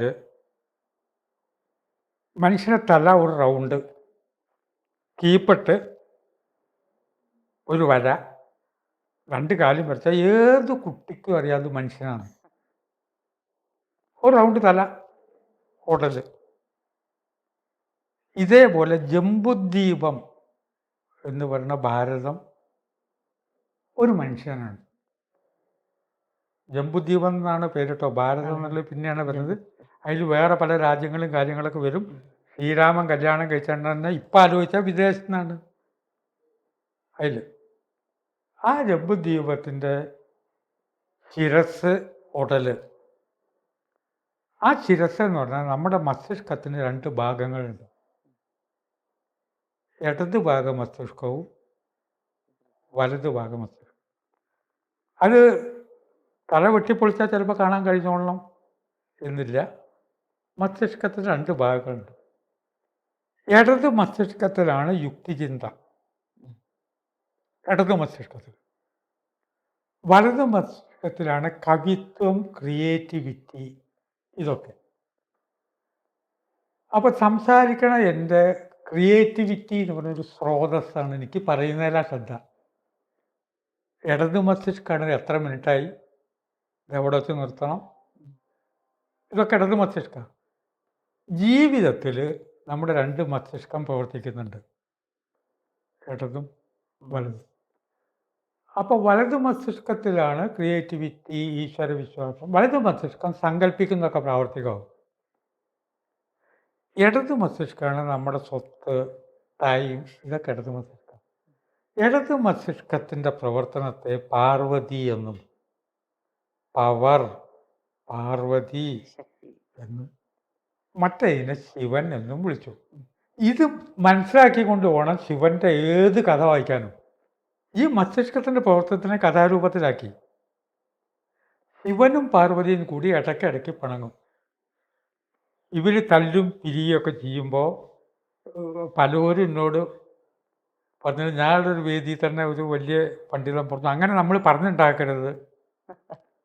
പറഞ്ഞുണ്ടാക്കുക ചെന്നറിയോ, ഈ രണ്ട് മസ്തിഷ്കവും തമ്മിൽ ഇടയ്ക്കിടയ്ക്ക് ചർച്ച നടത്തും. വലത് മസ്തിഷ്കം ഇങ്ങനെ നമുക്ക് വാരാണസി പോവാം, അങ്ങോട്ട് പോവാം, ഇങ്ങോട്ട് പോവാം, ഇതാണ് വലത് മസ്തിഷ്കം. ഈ മുതലുണ്ടാക്കി വെച്ചിട്ട് എന്താ കാര്യം? ഇടത് മസ്തിഷ്കം മുതലില്ലാതെ വാരാണസിക്ക് പോകാൻ പറ്റുമോ? പൈസ വേണ്ടേ? ഇതിനെ സ്ത്രീയായിട്ടും പാർവതിയായിട്ടും രണ്ടും കൂടി ചേർത്ത് ഒട്ടിച്ചു. വാക്കും അർത്ഥവും പോലെ. വാക്കിൽ അർത്ഥം എവിടെയാ ഒളിഞ്ഞിരിക്കണമെന്ന് അറിയാത്ത പോലെ. ഇതാണ് ശിവപാർവതി. കുറേ കഴിയുമ്പോൾ പാർവതിക്ക് മടുക്കും. ഈ പൈസയും മുതലും ഉണ്ടാക്കി ഒരു വീടിന് വേറെ 5 വീടായി. എന്താ ഈ ജീവിതത്തിൻ്റെ അർത്ഥം? ഇതൊന്ന് ശിവനോട് ചോദിച്ചാലേ തോന്നും. ഈ ചോദ്യമാണ് ഉമാമഹേശ്വര സംവാദം. രാമായണത്തിൻ്റെ ആദ്യം തന്നെ പാർവതി ശിവനോട് ചോദിക്കുകയാണ്, എന്താണ് രാമൻ്റെ കഥ എന്ന് പറഞ്ഞ അർത്ഥം എന്താണെന്ന് വെച്ചാൽ എന്താണ് അപ്പോൾ പറഞ്ഞു, അത്യന്തം രഹസ്യമാണ്. രാമൻ്റെ കഥ അത്യന്തം രഹസ്യം. ഇരിക്കാൻ തയ്യാറായിട്ടാണോ? ഇനി പ്രശ്നമുണ്ടോ? അടുക്കളയിൽ കുക്കിംഗ് ഗ്യാസ് ഓഫാക്കിയിട്ടില്ലേ? ഇതൊക്കെ ചോദിച്ചിട്ടാണ് രാമൻ്റെ കഥ പറയുന്നത്. അത്യന്തം രഹസ്യം വെച്ചാൽ പറഞ്ഞു കൊടുക്കില്ല എന്നല്ല, അതിൽ ഒളിപ്പിച്ച് വെച്ച ഒരു കാര്യം ഉണ്ട്. ഓരോ ചലനങ്ങളിലും നമ്മൾ കൈ വയ്ക്കുന്ന പോലെയല്ല. കൃഷ്ണൻപട കൈ വെച്ചതിൻ്റെ അർത്ഥം ഊരുഹസ്തം എന്നാണ് അർത്ഥം. ഊര് അതെന്നാണ് ഊരാകുന്നുണ്ടായത്. മൂലാധാരം, സ്വാധിഷ്ഠാനം, മണിപൂര ചക്രം ഇവിടെയാണ്. ഇനിയും ആഴത്തിലേക്ക് കിടന്നാൽ സ്വാധിഷ്ഠാന ചക്രത്തിൻ്റെ അവിടെയാണ് മൂത്രസഞ്ചി. അതുകൊണ്ടാണ് മുരുകൻ്റെ 6 പടവീടുകളിൽ 5ഉം പർവ്വതത്തിൻ്റെ മുകളിലാണ്. തിരുച്ചെന്തൂർ സമുദ്രതീരത്താവാൻ കാരണം അതാണ്. അത്ര കണക്റ്റഡാണ്. അപ്പോൾ ഈ 2 പേരും തമ്മിലുള്ള കലഹം എന്ന് പറഞ്ഞാൽ വേണമെങ്കിൽ ഭൗതികതയും ആധ്യാത്മികതയും തമ്മിലുള്ള വർത്തമാനമാണ് ഉം. ഇവരുടെ പുത്രനാണ് സുഷുമ്ന എന്ന നാഡി, സുബ്രഹ്മണ്യൻ. അതിന് ചുറ്റും സൂര്യനാഡി, ചന്ദ്രനാഡി, 2 നാഡി കറങ്ങുന്നുണ്ട്. ആജ്ഞാചക്രത്തിൻ്റെ അവിടെ വന്ന് അവസാനിക്കും. ഇടയും പിൻകഥ. ഇത് ഈ അച്ചടി പോലും ഇല്ലാത്ത കാലത്ത് എല്ലാവർക്കും മനസ്സിലാവണമെങ്കിൽ കഥാരൂപത്തിലാക്കണം. അപ്പോൾ സുബ്രഹ്മണ്യന് 2 ഭാര്യമാർ, എല്ലാവർക്കും 2 ഭാര്യ 4 ഭാര്യയൊക്കെ പറയാനുള്ള കാരണം കഥാരൂപത്തിൽ പറഞ്ഞാലാണ് വേറെ ആൾക്ക് അതെ അതെ കഥ പറയുള്ളൂ. ഇത് 2 നാഡികളെ കുറിച്ചാണ് പറഞ്ഞതെന്ന് മനസ്സിലാക്കാതെ തമിഴ്നാട്ടിൽ പലവരും 2 കല്യാണം കഴിച്ചു. മുരുകഭക്തനാണ്. ഇതല്ല അല്ല, കഥകളിൽ ശരിക്കും പെട്ട് കിടക്കുകയല്ലേ നമ്മള് ഇപ്പൊ ആലോചിച്ച് കഴിഞ്ഞാല്. കഥ ഉള്ളിൽ പെട്ട് കിടക്കുകയാണ്. അതുകൊണ്ടാണ് പല ഭാഗവതയജ്ഞൊക്കെ ഉദ്ഘാടനം കഴിഞ്ഞാൽ ഞാൻ അപ്പം തന്നെ പോരെന്താ പറയുക, എനിക്ക് കേട്ട് കേട്ട് മതിയായി കഥ. അനവധി ആവർത്തി കഥ പിന്നെയും നമ്മൾ പറയാണ്. അത് ആ കഥകൾ നമ്മൾ വല്ലാണ്ട് ഫോളോ ചെയ്യുന്നതുകൊണ്ടാണ് പലപ്പോഴും പല കുട്ടികളും ചോദിക്കുന്നത്. ഫോളോ ചെയ്യപ്പെടുന്ന അതിൽ ഉറങ്ങി കിടക്കുന്ന കുണ്ടലിനി ശക്തിയാണ് ഗണപതി. അപ്പം ശിവപാർവതിമാരുടെ സന്നിധാനത്തിലേക്ക് കാവക്കാരനാണ് ഗണപതി. അപ്പം എത്ര കറക്റ്റാ ശരീരത്തിൻ്റെ ശാസ്ത്രം അതെ, അതെ. എന്ന് പറയുമ്പോൾ നിങ്ങൾ എപ്പോൾ ഗണപതിയാവുന്നു, ഗണപതിക്ക് ബ്രഹ്മചാരിയാന്ന് പറഞ്ഞിട്ടേ ഒരിടത്ത് വായിക്കും 2 ഭാര്യമാരുടെ ബുദ്ധി.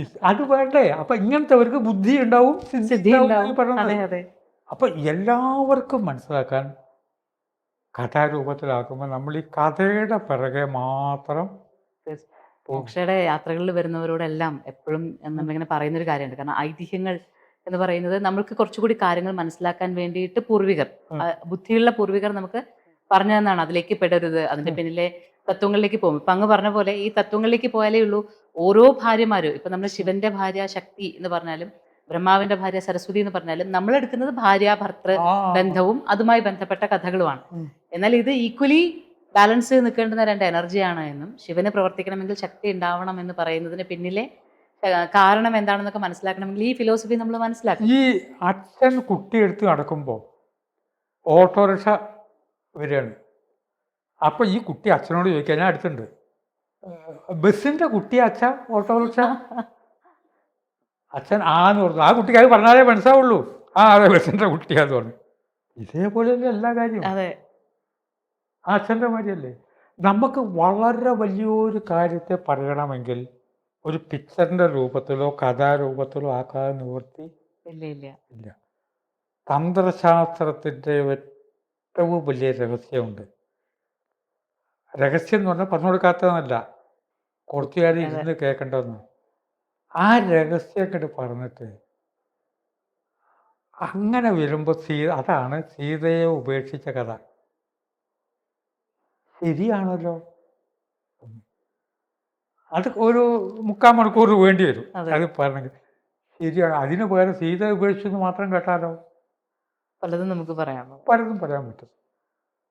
ഇതിൽ ഓരോരോ കാര്യവും താന്ത്രികമാണ്. പ്രലോഭനത്തിൻ്റെ മുമ്പിൽ ആരും വീഴും, പകുതി ശക്തി അങ്ങോട്ട് പോകും. പ്രലോഭനം. അപ്പം ഞാൻ ഇതൊരു സ്ക്രിപ്റ്റിൽ കൈക്കൂലി കൊടുക്കാൻ വേണ്ടിയിട്ട് പെട്ടിയിൽ നോട്ടായിട്ട് വന്നിട്ട് ഈ പെട്ടി തുറന്ന് കാണിക്കുന്ന ഒരു ഭാഗമുണ്ട്. ഈ പെട്ടിയിൽ നോട്ടായിട്ട് വന്നിട്ട് തുറന്ന് കാണിക്കൽ എവിടെ ഉണ്ടാവില്ല. പക്ഷെ ഓഡിയൻസ് അത് കാണണം. ഈ വ്യക്തിയും കാണുമ്പോൾ പ്രലോഭനം വന്നു, പകുതി ശക്തി പോയി. പ്രലോഭനം. തപസ് ചെയ്യുന്ന മഹർഷിമാരെ ഇളക്കാൻ വേണ്ടി അപ്സരസുകളെ ഇറക്കി വിട്ടു എന്നൊക്കെ പറഞ്ഞ് ഇതാൽ പ്രലോഭനം, പകുതി ശക്തി കളയും. അപ്പോൾ മദ്യപാനം തൽക്കാലം നിർത്തി, കുപ്പി മുമ്പ് കൊടുന്ന് വെച്ചു, എന്നാൽ ഇപ്പം മാത്രമാവാം. ഇതിൻ്റെ പ്രതീകമാണ് ബാലിശ ചിന്തകൾ. ഇതാണ് ബാലി എന്ന കഥാപാത്രം. പ്രലോഭനം. സുഗ്രീവൻ കഴുത്ത് നല്ല രീതിയിൽ ഭാഗത്തേക്ക് തിരിഞ്ഞ ആളാണ് സുഗ്രീവൻ. ഈ പ്രലോഭനങ്ങളെ ഒളിയമ്പ് ചെയ്യാതെ നിവർത്തിയില്ല. പ്രലോഭനാണ്. ആ പ്രലോഭനത്തിനടുത്ത് ഒളിയമ്പ് ചെയ്യാതെ പറ്റില്ല. മദ്യഷാപ്പിന് മുമ്പിലേക്ക് പോകണ്ട. ഇതാണ് അവളെ ഒളിയമ്പ് ചെയ്യുക. അമ്പ് ചെയ്യാന്ന് പറഞ്ഞാൽ അമ്പല്ല. അമ്പ് ചെയ്യാൻ ഈ ആജ്ഞാചക്രത്തിൻ്റെ ഇവിടെ കേന്ദ്രീകരണ ശക്തിയില്ലേ, ആ ശക്തി വിശേഷത്തിൻ്റെ ഗുണം കൊണ്ടാണ് ഈ ലോകത്ത് നാം ജീവിക്കുന്നത്. ഒരാളെ കണ്ണുമ്പോൾ അയാളുടെ കണ്ണിൻ്റെ ഇവിടുന്ന് ആജ്ഞാചക്രത്തിൻ്റെ അവിടുന്ന് ഒരു പവർ വരുന്നുണ്ട്. നമ്മുടെ ആവശ്യം പറയണതും നമ്മൾ ആരാന്ന് മനസ്സിലാക്കുന്നതും ഈ പവറാണ്. ആ പവറിനെ വിളിക്കുന്ന പേരാണ് മഴു. മഴു എറിഞ്ഞു എന്നുള്ളത് പിന്നീട് മരം മുറിക്കണ സാധനത്തിന് മഴു എന്ന് പിന്നീടാണ് പേര് വരുന്നത്. പാശത്താൽ ബന്ധിക്കപ്പെട്ടത് മനുഷ്യനെ പശു എന്ന് വിളിച്ചു. ഭാര്യ, മക്കൾ, സ്വത്ത്, മുതല തുടങ്ങിയ പാശത്താൽ ബന്ധിക്കപ്പെട്ട ആളാണ് ഇയാൾ. അയാളെ പശുജന്മം എന്ന് വിളിച്ചു. പിന്നീട് കെട്ടിയിട്ട പശുവിന് പിന്നെ പേര് കൊടുത്ത. അപ്പോൾ പരശുരാമൻ ഒരു മഴു എടുത്ത് എറിയല്ല, കഥാരൂപമാണ്. ആജ്ഞ കൊണ്ട് പഞ്ചഭൂതങ്ങൾ അനുസരിപ്പിച്ചു. ഇത് ഒരു കാര്യം കൂടി ഞാൻ ക്ലാസ്സിൽ പറയാറുണ്ട്. പരശുരാമൻ മഴു എറിഞ്ഞപ്പോൾ സമുദ്രത്തോട് നീങ്ങാൻ പറഞ്ഞു. നീങ്ങി എങ്കിൽ അതേമാതിരി ഒരു മനുഷ്യരില്ലേ നമ്മൾ? അതിൻ്റെ ചെറിയൊരംശം നമ്മൾ വിചാരിച്ചാൽ നടക്കണ്ടേ? വേണ്ടേ? അതിന് നമ്മൾ പറഞ്ഞാൽ ചെറിയ കാര്യങ്ങളും കേൾക്കണ്ടേ? മാവിനോട് പറയാണ്, ഇതിൻ്റെ ഒത്ത നരകത്ത് കായ്ക്കരുത്, എനിക്ക് പൊട്ടിക്കാൻ കയ്യെത്തുന്നോർന്ന് പൊട്ടിക്കണം എന്ന് പറഞ്ഞാൽ മാവ് കേൾക്കണ്ടെന്ന്. തീർച്ചയായിട്ടും കേൾക്കുന്നുണ്ട്. എനിക്ക് അതിൻ്റെ മുകളിലേക്കൊന്നും കയറാൻ വയ്യ. എൻ്റെ വീട്ടുമുറ്റത്ത് ഞാൻ ഇരുന്ന് സംസാരിക്കേണ്ട അടുത്ത് എനിക്ക് കയ്യോണ്ട് പൊട്ടിക്കാൻ പറ്റും. അവിടെ മാവ് വെക്കും. വെള്ളം ഇല്ലേ, വാട്ടർ മെമ്മറി തിയറി എന്നൊരു വിഷയമുണ്ട്. നമ്മൾ പറയുന്നതൊക്കെ വെള്ളം കിട്ടുന്നുണ്ട്. അതുകൊണ്ടാണ് വെള്ളം കൈമാറരുത്. ഒരാളുടെ കയ്യിൽ നിന്ന് വാങ്ങി 5 പേര് കൈമാറുമ്പോൾ 5 പേരുടെ ക്യാരക്ടർ വെള്ളത്തിൽ വരും. സീതയ്ക്ക് വരെ ഒരു അബദ്ധം പറ്റി എന്നുള്ള കഥ പറയാൻ കാരണം എന്താ അറിയോ? Water memory തീരാണ്. ലങ്കയിലെത്തിയപ്പോൾ വെള്ളദാഹം, കുറച്ച് വെള്ളം വേണമെന്ന് പറഞ്ഞു. വിഭീഷണ പുത്രി വെള്ളം കൊടുത്ത് കുടിച്ചു. അതിനുശേഷം പാർവതിയെ പ്രാർത്ഥിച്ചു, എനിക്ക് വിശപ്പും ദാഹവും ഉണ്ടാവരുത്, അനുഗ്രഹിച്ചു. പിന്നെ പാർവതി ഒരു അബദ്ധം പറ്റി, ഒരു ഗ്ലാസ് വെള്ളം കുടിച്ചല്ലേ. അത് അസുര സ്ത്രീകൾ തന്ന, അതുകൊണ്ടുള്ളൊരു മുഖസ്ഥിതി നഷ്ടപ്പെടുട്ടോ. അപ്പോൾ രാമൻ ഉപേക്ഷിക്കാനുള്ളൊരു കാരണം വരെ അതായിട്ട് കവികൾ പറയേണ്ട അർത്ഥം ഇതേന്നൊന്നുമല്ല. ഒരു ഗ്ലാസ് വെള്ളത്തിന് വരെ എത്തിയിട്ടുണ്ട്. അപ്പോൾ പഞ്ചഭൂതങ്ങളൊക്കെ നമ്മൾ പറയുന്നത് ഒരു സമുദ്രം മുഴുവൻ നീങ്ങിയില്ലെങ്കിൽ പോലും പരശുരാമനും കൃഷ്ണനും ഒക്കെ നമുക്ക് അനുകരിക്കാവുന്ന ധാരാളം കാര്യങ്ങൾ ചെയ്തു. നെഗറ്റീവിനെ ഒഴിവാക്കാൻ പറ്റില്ല. ആ കാരണം കൊണ്ടാണ് കാളിയനെ കൊന്നില്ല. കാളിയനെ മാത്രം കൊന്നില്ല, കാരണം നെഗറ്റീവാണ്. അപ്പോൾ കാളിയനോട് പറഞ്ഞു രമണഗദ്വീപ് എന്നൊരു സ്ഥലത്തേക്ക് പോകാൻ പറഞ്ഞു. അപ്പം നമ്മളുടെ ഈ രമണഗദ്വീപൊക്കെ ഇതിനാണ്. നമ്മുടെ ബ്രെയിൻ്റെ ഒരു ഭാഗത്ത് അശോകസുന്ദരി എന്നൊരു സ്ഥലമുണ്ട്. അതാണ് ശിവന് 2 ആൺമക്കൾ മാത്രമല്ല ഒരു മകളും ഉണ്ട്. മകളുടെ പേര് അശോകസുന്ദരി. വടക്കേ ഇന്ത്യക്കാർ സന്തോഷിമ എന്ന് വിളിക്കും. കാരണം കനത്ത ദുഃഖം ഉണ്ടെങ്കിലും പിറ്റേ ദിവസം ആ ദുഃഖം ഒന്ന് കുറയും. ഒരാഴ്ച കൊണ്ട് ദുഃഖത്തിൻ്റെ ഇത് കുറയാൻ കാരണം നമ്മുടെ അറിയാതെ തന്നെ ഈ അശോകസുന്ദരി എന്നൊരു ഭാഗത്തിലേക്ക് ഇതിനെ മാറ്റും. അപ്പം ദുഃഖം കുറയും. ആ ശോകമില്ലാത്ത അവസ്ഥ. അതുകൊണ്ടാണ് അശോകമരത്തിൻ്റെ താഴെ സീത ഇരുന്നത്. ആ അവസ്ഥയെ ധ്യാനിക്കുന്നതാണ് വീട്ടിൽ നിൽക്കുന്ന അശോകമരം.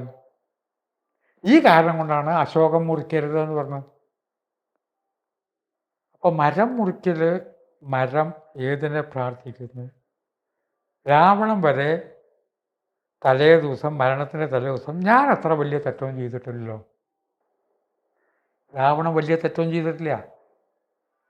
സീത തട്ടിക്കൊണ്ടുവന്നു എന്നുള്ളത് തെറ്റല്ല. ഇപ്പോഴത്തെ നിയമപ്രകാരം രാജാവിന് എന്താ പാടില്ലാത്ത? നമ്മുടെ വീടും ഇതൊക്കെ എയർപോർട്ട് വരികയാണെങ്കിൽ കൊടുക്കണ്ടേ?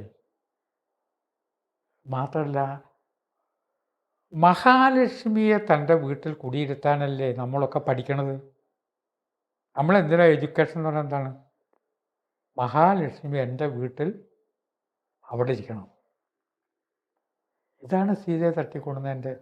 പക്ഷെ രാവണന്റെ ഉദ്ദേശം അല്ലെങ്കിൽ ലക്ഷ്യം മറ്റൊന്നായിരുന്നല്ലോ. നമുക്കിപ്പോ ലക്ഷ്മിയെ വീട്ടിലിരുത്തണം എന്ന് നമുക്ക് ആഗ്രഹിക്കാം. അത് ഇപ്പോ എൻ്റെ വീട്ടിലെ കാര്യങ്ങൾ നടക്കുന്നു, അല്ലെങ്കിൽ എൻ്റെ വീട്ടിലെ എനിക്ക് നല്ലൊരു നിലയുണ്ടാകുന്നതുകൊണ്ട് എനിക്ക് മറ്റൊരാളെ സഹായിക്കാൻ കൂടി പറ്റണം എന്ന വിചാരത്തിൽ നമുക്ക് ലക്ഷ്മിയെ ഇരുത്താം. ലങ്കയിൽ ലക്ഷ്മി ഇല്ല. ലങ്കയിൽ ലക്ഷ്മി വരണം. ആ. എന്നാൽ ലക്ഷ്മിക്കുള്ള ലങ്ക എന്ന് പറഞ്ഞാൽ കാലത്തിനെ തിരിച്ചിട്ടുള്ള ആ. കാലം. കാലത്തിനെ തിരിച്ചിട്ട് നമ്മളൊക്കെ താമസിക്കുന്നത് ഇപ്പോൾ ലങ്കയിലാണ്. ആ. സംസാരത്തിൻ്റെ ഇടയ്ക്ക് ഭൂതകാല ഓർമ്മ വന്നു. വർത്തമാനകാലത്തേക്കൊന്ന് വന്നതും ഭാവിയെക്കുറിച്ച് ചിന്തിച്ചു. കറ്റാർവാഴ എന്ന് പറഞ്ഞ ഉടനെ വീട്ടിൽ കറ്റാർവാഴ ഉണ്ടോ ചിന്തിച്ചു. ഭൂതത്തിലേക്കും പോയി ഭാവിയിലേക്കും പോയി. ഇങ്ങനെ കറങ്ങി നടക്കുന്നത് കൊണ്ടാണ് നമ്മൾക്ക് ഇന്ന് ഈ ചൂണ്ടുവരൽ ഇങ്ങനെ ഇളകിക്കൊണ്ടിരിക്കും, കാലിന് ഇളക്കുണ്ടാവും, കൃഷ്ണമണി ഇളകുകയൊക്കെ ചെയ്യും.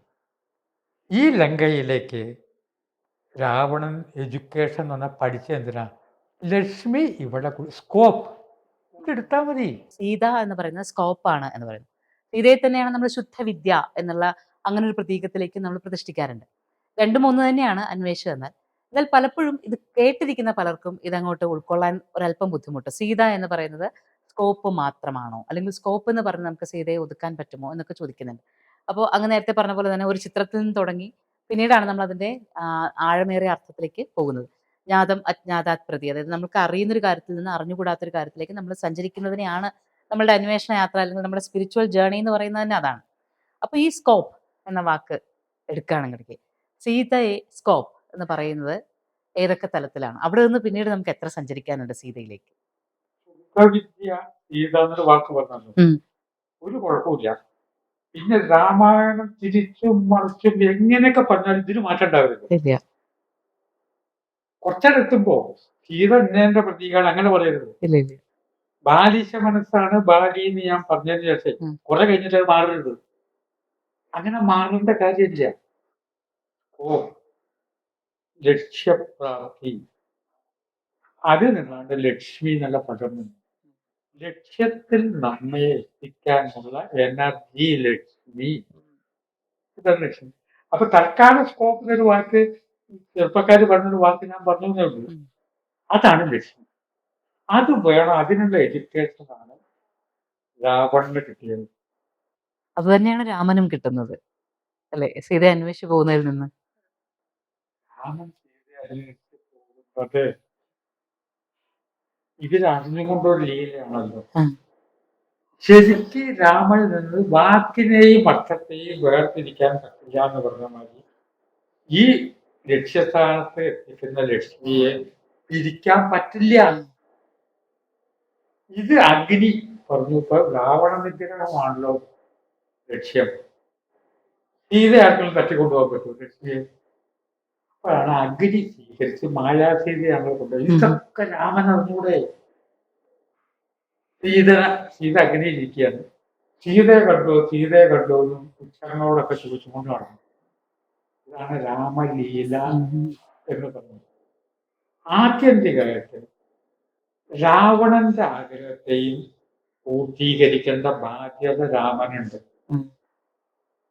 രാവണന്റെ ആഗ്രഹമാണ് രാമന്റെ കൈകൊണ്ട് മരിക്കണം. അത് സാധിപ്പിച്ചു കൊടുക്കുക എന്നുള്ളതാണ്. അവസാന നിമിഷം വരെ ലക്ഷ്മണൻ കൊല്ലരുത്, രാമൻ തന്നെ. ലക്ഷ്മണൻ കൊല്ലരുത് പറഞ്ഞതിന് വേറെ മീനിങ് ഉണ്ട്. ലക്ഷ്മണൻ എന്താ അറിയോ? ടൈം മാറ്റല്ല, ടൈം സമയമായിട്ട് മരിക്കുകയല്ല. മോക്ഷപ്രാപ്തി എന്ന് പറഞ്ഞാൽ രാമന്റെ കൈകൊണ്ട് മാറ്റാൻ. അപ്പൊ വളരെ വലിയ അർത്ഥത്തെല്ലാം ഉണ്ട്.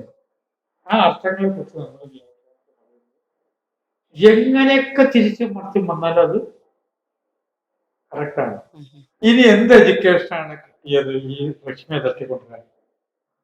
അപ്പൊ ദേവന്മാരുടെ എഡ്യൂക്കേഷൻ, അസുരന്മാരുടെ എഡ്യൂക്കേഷൻ തമ്മിലുള്ള വ്യത്യാസം നമ്മൾ ആദ്യം മനസ്സിലാക്കേണ്ടി വരും. ഹിരണ്യകശിപു, ഹിരണ്യാക്ഷൻ തുടങ്ങിയത് അവർക്ക് 3 പേപ്പർ എഴുതിയാൽ മതി. ധർമ്മം, അർത്ഥം, കാമം 3 പേപ്പർ. അങ്ങനെ എഴുതിയിട്ടാണ് ഹിരണ്യകശിപു പൈസക്കാരനായി സ്വർണം തലവീണാക്കി വെക്കണം. അപ്പൊ മകനോട് നല്ല ഭാഷ പറഞ്ഞു അച്ഛനെ പോലെ പൈസക്കാരനായി പൈസ അർപ്പിക്കുക. ഹിരണ്യായ നമ എന്ന യൂണിവേഴ്സിറ്റി ചേർന്നോ. അതിന്റെ കഥാരൂപമാണ് എന്റെ പേര് പറഞ്ഞാൽ മതി, വിഷ്ണുവിന്റെ പേര് പറഞ്ഞാൽ. അവിടെ ധർമ്മം, അർത്ഥം, കാമം 3 പേപ്പർ എഴുതിയാൽ പിന്നെ മുതലുണ്ടാക്കൽ. ഈ എഡ്യൂക്കേഷനാണ് രാവണന് കിട്ടിയത് ചെറുപ്പം മുതൽ. നമ്മളുടെ ഇപ്പോഴത്തെ എഡ്യൂക്കേഷൻ മകൻ പറഞ്ഞു "അച്ഛാ, എനിക്ക് നാരായണ യൂണിവേഴ്സിറ്റിയിൽ പഠിക്കണം." അച്ഛൻ സ്നേഹം കൊണ്ട് മര്യാദയ്ക്ക് പറഞ്ഞു അവിടെ ധർമ്മം, അർത്ഥം, കാമം എന്നുള്ളതിന് 2 പേപ്പർ, മറ്റോടത്തിൽ ഒരു പേപ്പറേ ഉള്ളൂ. പിന്നെ കണ്ണ് പൊതു തെറ്റിയാണ്. പിന്നെ മോക്ഷം കൊണ്ട് സന്തോഷപ്പെടുന്നത്. നീ എന്തിനാണ് കഷ്ടപ്പെടുന്നത് ചോദിക്കില്ലേ? കാമം എന്നുള്ളതിന് 2 പേപ്പർ എന്ന് പറഞ്ഞാൽ എന്താ അർത്ഥം അറിയുമോ? കാമവികാരം നമ്മളുണ്ടാകുമ്പോൾ നമ്മൾ ക്ഷീണിക്കും, നശിക്കും, ശോഷിക്കും. കാമം കാമുകി പറ്റി ചിന്തിച്ച് കാമുക എങ്ങനെ മെലിയല്ലാതെ തടിച്ചായിട്ട് എവിടെ കിട്ടും? തടസ്സം ഉണ്ടെങ്കിൽ മെലിയും. ഇതാണ് കാമം നമ്മളെ തളർത്തും. മുതലിനോടുള്ള ആസക്തി, ഇനിയും പൈസ ഉണ്ടാക്കണം എന്നുള്ള ആഗ്രഹം, അതാണ് ശിവൻ നമ്മളെ ഭസ്മീകരിക്കുന്നു. ആ കഥ ഡെവലപ്പ് ചെയ്താലും അത് ഓക്കെ ആയിട്ട് നമുക്ക് അർത്ഥം കിട്ടും. ഇവൻ ഭസ്മീകരിക്കുന്നതാണ്. 2ാമത്തെ പേപ്പർ ഇവൻ അംഗീകരിച്ച കാമം. അതെ അപ്പൊ ആള് നന്നാവും, ഓജസ് ഉണ്ടാവും. അതിൽ സ്വത്തും മുതലാവും. ഇൻകം ടാക്സുകാർ വരുമ്പോൾ പേടിക്കാനില്ല. കണ്ടോ 2 ഈ 2 പേപ്പർ പഠിക്കാനുണ്ടാവുള്ളൂ. മറ്റൊന്നിലൊന്നേ. പിന്നെ മോക്ഷം എന്നുള്ളത് കൂടി പഠിക്കണം. അത് വേണ്ടെന്നാണ് ഹിരണ്യകശിപി കുട്ടിയോട് പറഞ്ഞത്. വിഷ്ണുവിനാകട്ടെ ഈ കുട്ടിയോട് സ്നേഹം പോലെ തന്നെ ഹിരണ്യകശിപുവിനോട് സ്നേഹം. ഹിരണ്യകശിപുവിന്റെ ആഗ്രഹം മുഴുവൻ കൃത്യമായി സാധിപ്പിച്ചു കൊടുത്ത അപ്രസന്റ് വന്ന അവതാരമാണ് നരസിംഹം. അതാണ് നരസിംഹം എന്ന് പറഞ്ഞാൽ സ്നേഹം. നമ്മളൊക്കെ പേടിച്ചിരിക്കുക. ഈ ആഗ്രഹങ്ങളൊക്കെ ഒരു സെക്കൻഡ് കൊണ്ട് 2 ആഗ്രഹം അങ്ങനെയാണെങ്കിൽ ആ വിഷ്ണു വന്ന് തന്നെ രക്ഷപ്പെട്ടു. പകല് കൊല്ലാൻ പാടില്ല, രാത്രി കൊല്ലാൻ പാടില്ല. ഈ ആഗ്രഹങ്ങൾക്ക് ഒരു സെക്കൻഡ് അദ്ദേഹത്തിന് സാധിപ്പിച്ചു കൊടുത്തു. അപ്പൊ പ്രഹ്ലാദനും ഹിരണ്യകശിപുവിനും ഒരേപോലെ ഈ അർത്ഥവ്യാഖ്യാനങ്ങൾ അറിഞ്ഞു വേണം നമ്മൾ ഭാരതത്തെ കാണാൻ, ഒരു സ്ഥലത്തെ കാണാൻ. കന്യാകുമാരി മുതൽ ഹിമാലയം വരെ പോകുമ്പോൾ ആദ്യം കന്യാകുമാരി എന്താണ് ചർച്ച ചെയ്യേണ്ടത്. കന്യാകുമാരി എന്താണെന്ന് മനസ്സിലാക്കുമ്പോഴാണ് ഹിമാലയത്തിന്റെ പ്രാധാന്യം അറിയാം. അതിനെ പറ്റിയിട്ട് കന്യാകുമാരി എല്ലാവർക്കും മനസ്സിലാവുന്ന രീതിയിൽ കഥയുണ്ടോ? ആ കഥ എന്താണ് നമ്മൾ ചിന്തിക്കുന്നത്. ശ്രീ പി ആർ നാഥനിൽ നിന്ന് നമ്മൾ മനസ്സിലാക്കുന്നത് ഭാരതത്തിന്റെ അമൂല്യമായ അറിവുകളെയാണ്. നാഥൻ സാർ പറഞ്ഞു വരുമ്പോൾ ഓരോ തത്വങ്ങളും ശരിക്കും ഓരോ വിശ്വാസിയും ഓരോ അനുഭവങ്ങളിലേക്ക് കടന്നുകൊണ്ട് ഭക്തി എന്താണ് എന്ന് മനസ്സിലാക്കുമ്പോൾ ഈ പുരാണ കഥകളിലെ ആ സാരാംശങ്ങളെ ഉൾക്കൊള്ളുവാൻ അല്ലെങ്കിൽ അതിലെ തത്വചിന്തകളെ ഉൾക്കൊള്ളുവാനാകുമ്പോൾ അത് ജീവിതത്തിലേക്ക് പ്രാവർത്തികമാക്കാൻ ശ്രമിക്കുമ്പോഴാണ് ഭാരതീയത അല്ലെങ്കിൽ സനാതനധർമ്മം എന്നത് അതിൻ്റെ എല്ലാ തലങ്ങളിലും നമുക്ക് ഉണർവേകുന്നത്. അല്ലെങ്കിൽ പലപ്പോഴും കഥകളിൽ ശങ്കിച്ചു നിൽക്കുന്ന കുട്ടികളായി പോകുന്നു. Moksha, journey to